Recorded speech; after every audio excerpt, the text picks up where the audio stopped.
Hello everyone, welcome back to my YouTube channel. So this is the third part of DSSB PGT Biology 2018 previous paper. तो 41th question है which of the following pollutant has direct effect on reproductive health. कौन सा ऐसा pollutant है जिसका reproductive health पर direct effect पड़ता है। Option 1 lead, chlorofluorocarbon, nitrogen oxide और क्लोरीन। तो अगर इसमें से बात करें तो आंसर है लेड, क्योंकि लेड का जो है रिप्रोडक्टिव हेल्थ के ऊपर डायरेक्ट इफेक्ट पड़ता है।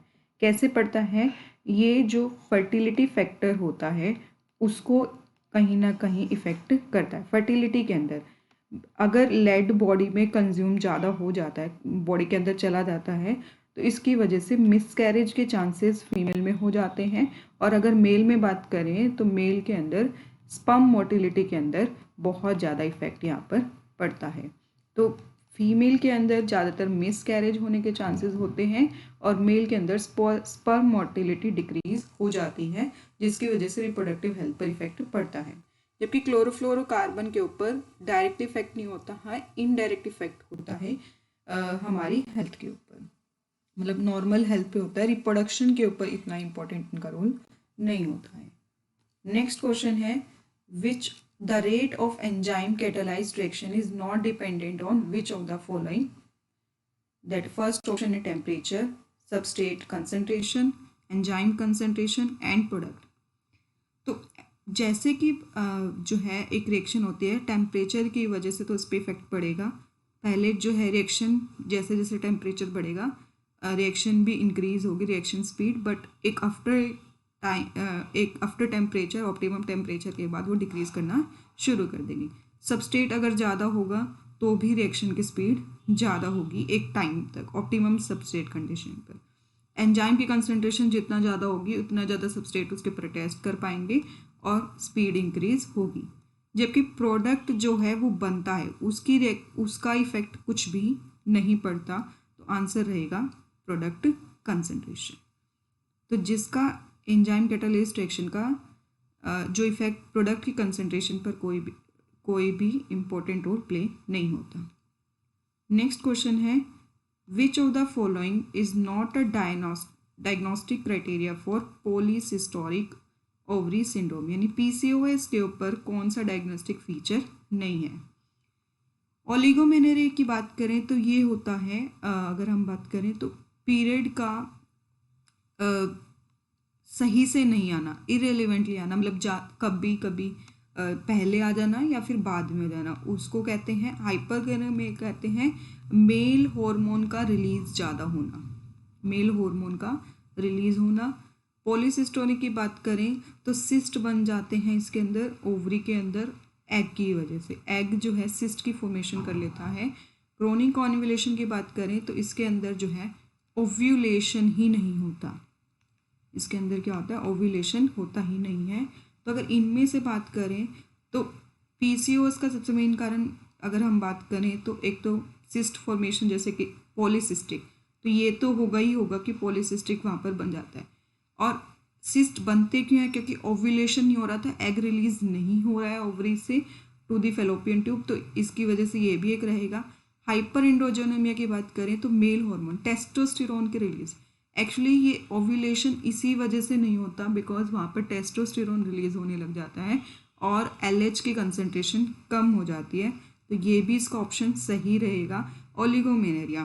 पीसीओएस की बात करें तो ये इसका मेन डायग्नोस्टिक फीचर नहीं है कि इरेलीवेंट या इनफ्रीक्वेंट जो है मेंस्ट्रुएशन आना, this is not the characteristic feature of PCOS.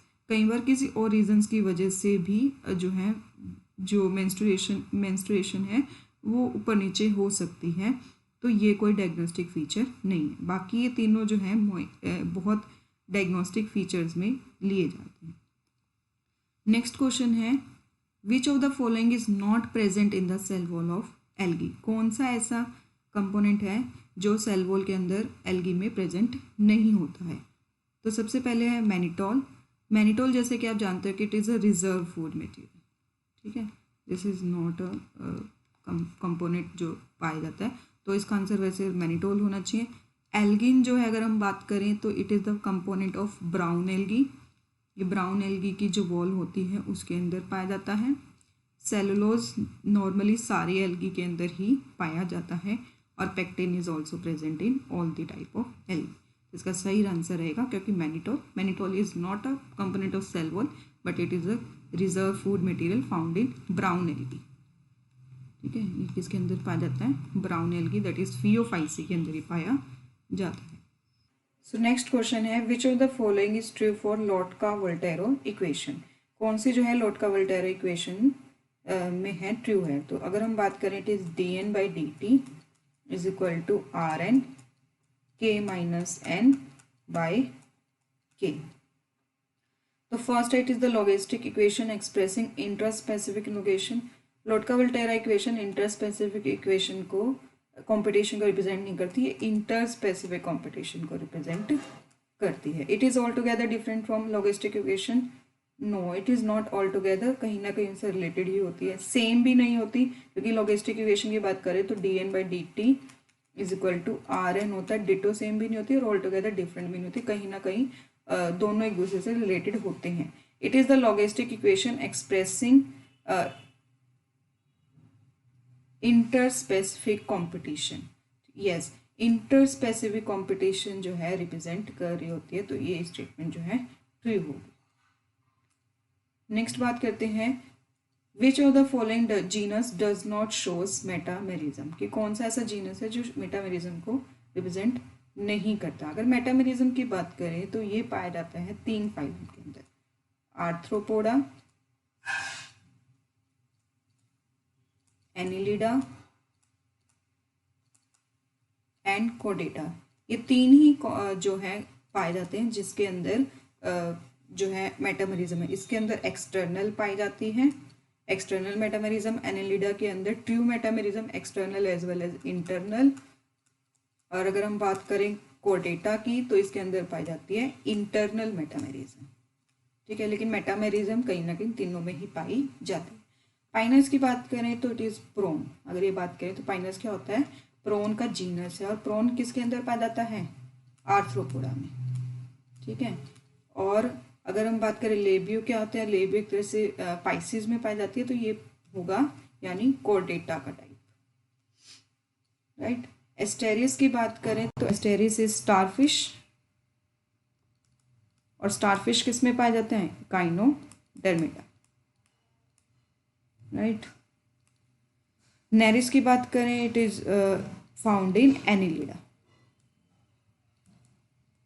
ठीक है, तो एनिलिडा के अंदर भी मेटामेरिज्म पाए जाते हैं, काइनोडर्मेटा में भी पाई जाती है, और काइनोडर्मेटा के अंदर नहीं पाई जाती।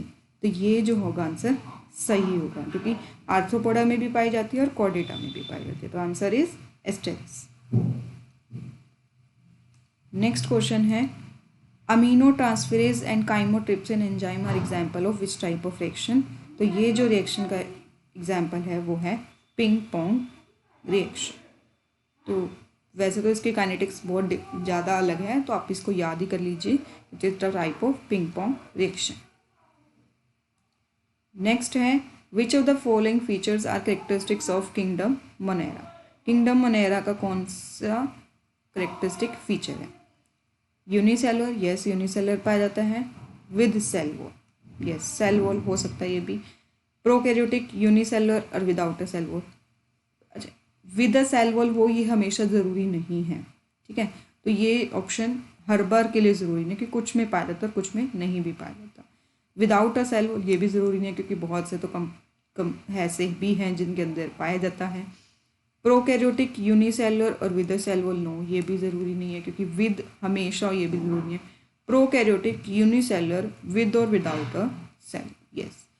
प्रोकैरियोटिक्स तो 100% होंगे, यूनिसेलुलर भी 100% होंगे, बट विद सेल वॉल होगी या नहीं होगी ये कोई कंपल्शन नहीं है। तो इसकी वजह से आंसर क्या रहेगा?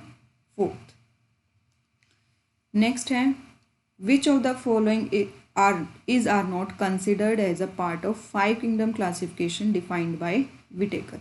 कौन सा ऐसा था जो नहीं लिया गया था? साइनोबैक्टीरिया की बात करें तो ये जो है बैक्टीरियाज, तो बैक्टीरियाज के लिए तो जो है मोनेरा उसने किंगडम रखा था। Mycoplasma, it is also placed in Monera kingdom. Right. Lichens की बात करें तो लाइकन्स जो है वो कनेक्टिंग लिंक थे एल्गी और फंजाई में, right. It is a connecting link.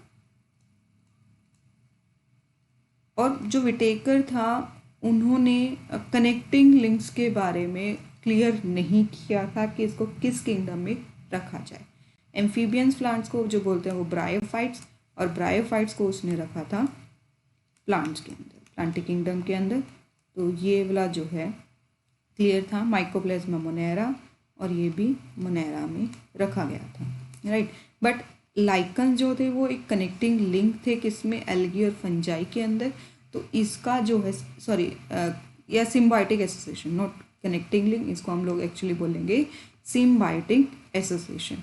इसके बारे में क्लियर नहीं किया था विटेकर ने, क्योंकि लाइकन्स जो होते हैं वो एल्गी के करेक्टर्स भी शो करते हैं और फंजाई के भी, तो ये करेक्ट जो है क्लियर नहीं था। तो इसका सही आंसर आएगा लाइकन्स।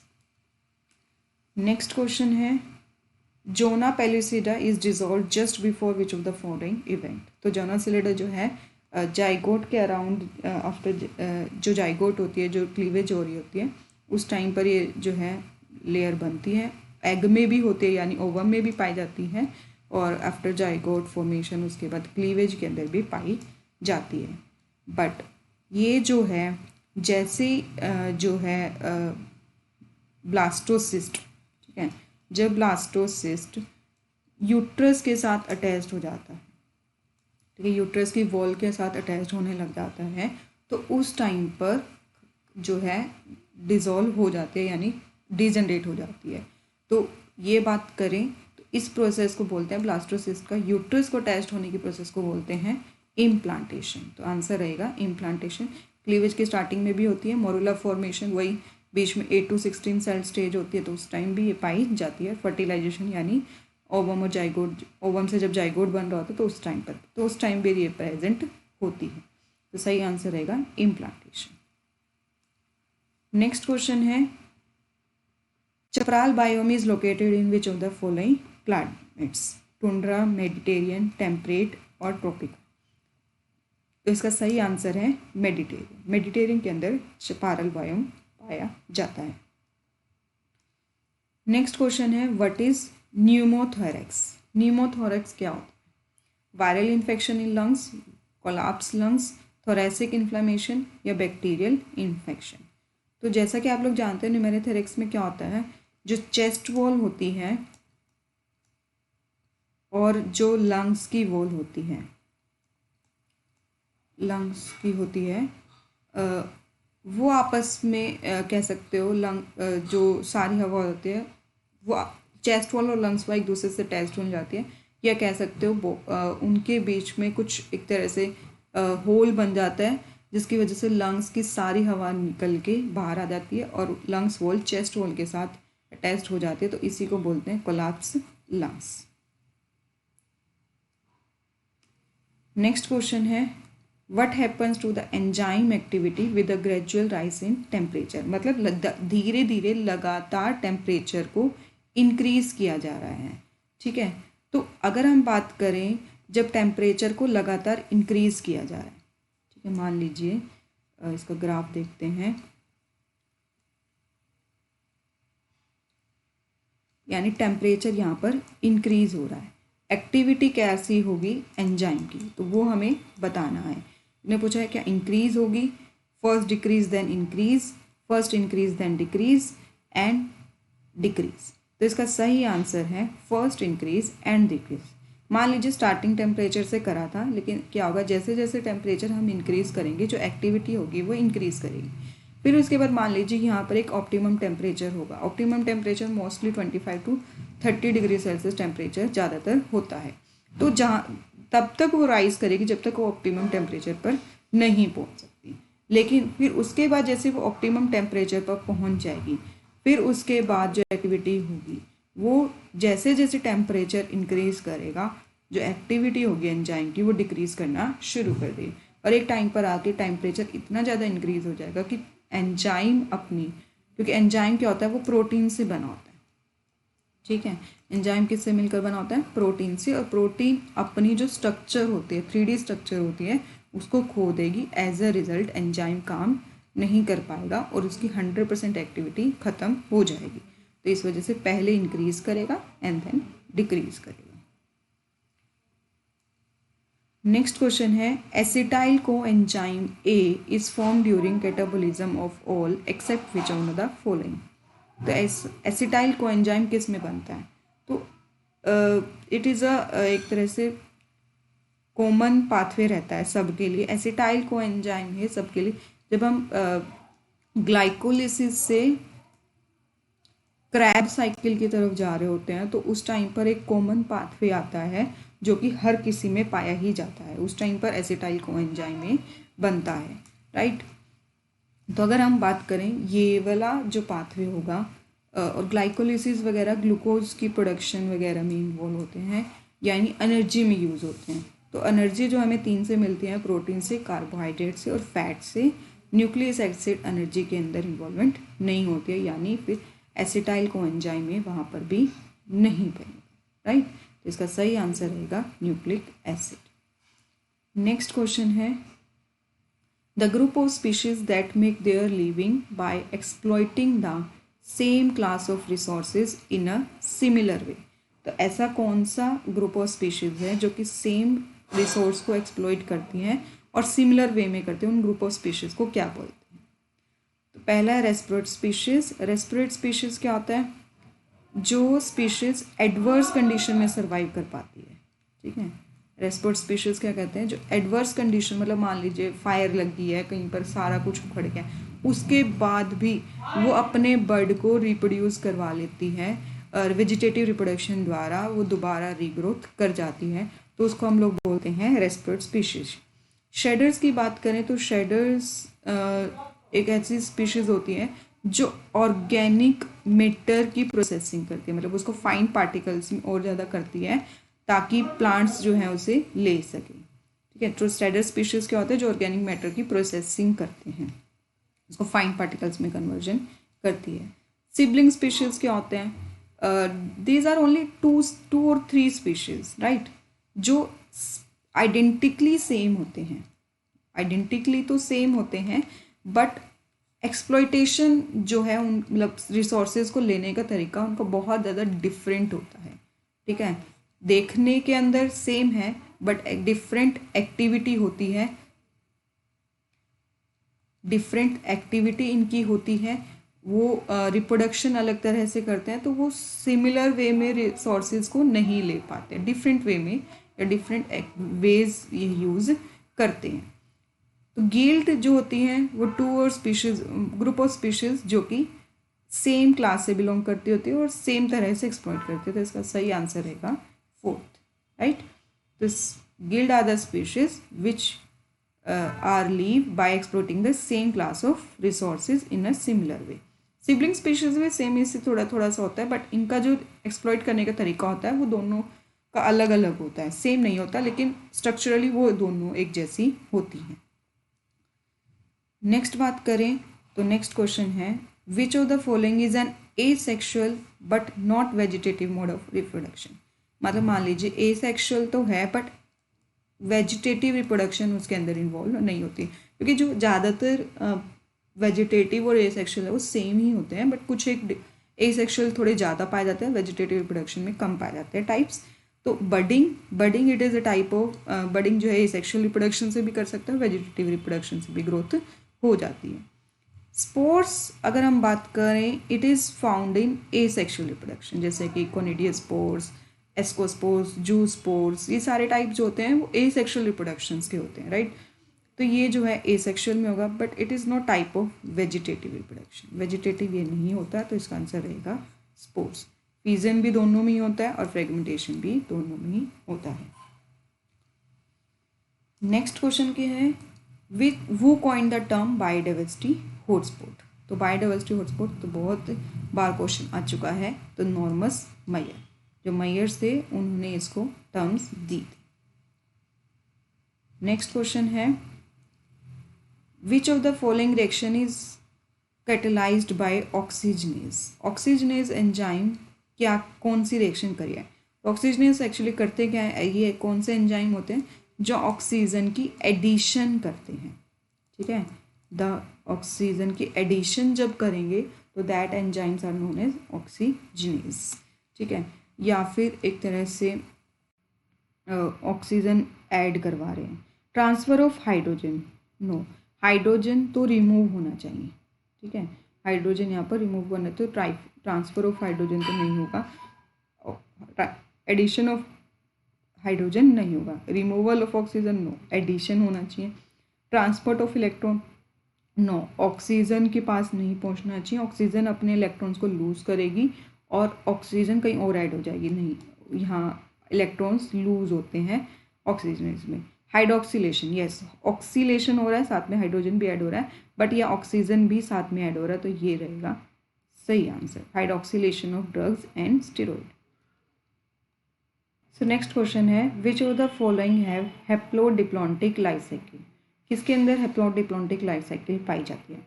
हैप्लोडिप्लॉन्टिक लाइफ साइकिल की बात करें तो ये पाई जाती है ब्राउन एल्गी में, टेरिडोफाइट्स और ब्रायोफाइट्स, इनके अंदर ये ज़्यादातर पाई जाती है। तो पहला है फ्यूकस, फ्यूकस जो है एग्जाम्पल किसका है, ब्राउन एल्गी का। Not all brown algae, some of brown algae, ज़्यादातर पूरे टेरिडोफाइटों में मोस्ट ऑफ केसेस में हैप्लोडिप्लॉन्टिक एंड ब्रायोफाइट्स के अंदर भी हैप्लोडिप्लॉन्टिक लाइफ साइकिल पाई जाती है। बट अगर बात करें ब्राउन एल्गी के कुछ एक में पाई जाती है, पाइनस, जिम्नोस्पर्म, तो जिम्नोस्पर्म तो बिल्कुल भी नहीं होगा। Laminar example of brown algae, Volvox, green algae, तो इसके अंदर भी हैप्लोडिक लाइफ साइकिल पाई जाती है। अगर पाइनस की बात करें तो इसमें पाई जाती है डिप्लॉन्टिक लाइफ साइकिल। अब बात करते हैं फ्यूकस और लेमिनेर के, दोनों एग्जाम्पल ब्राउन एल्गी के हैं, बट इसके अंदर पाई जाती है हैप्लोडिप्लॉन्टिक लाइफ साइकिल, जबकि लेमिनेरिया में पाई जाती है हैप्लोडिप्लॉन्टिक लाइफ साइकिल। ये एक ऐसा केसेस है जिसके अंदर हैप्लोडिप्लॉन्टिक लाइफ साइकिल पाई जाती है, तो answer is laminaria. Next question है, bilateral true coelomates with worm-like body divided into proboscis, collar and trunk are the characteristic feature of which of the following phylum, ठीक है। True coelomate है तो ये पाया जाता है ब्लैनोग्लोसस के अंदर, और ब्लैनोग्लोसस किसका एग्जाम्पल है, हेमीकोडेटा का, तो आंसर इज हेमीकोडेटा।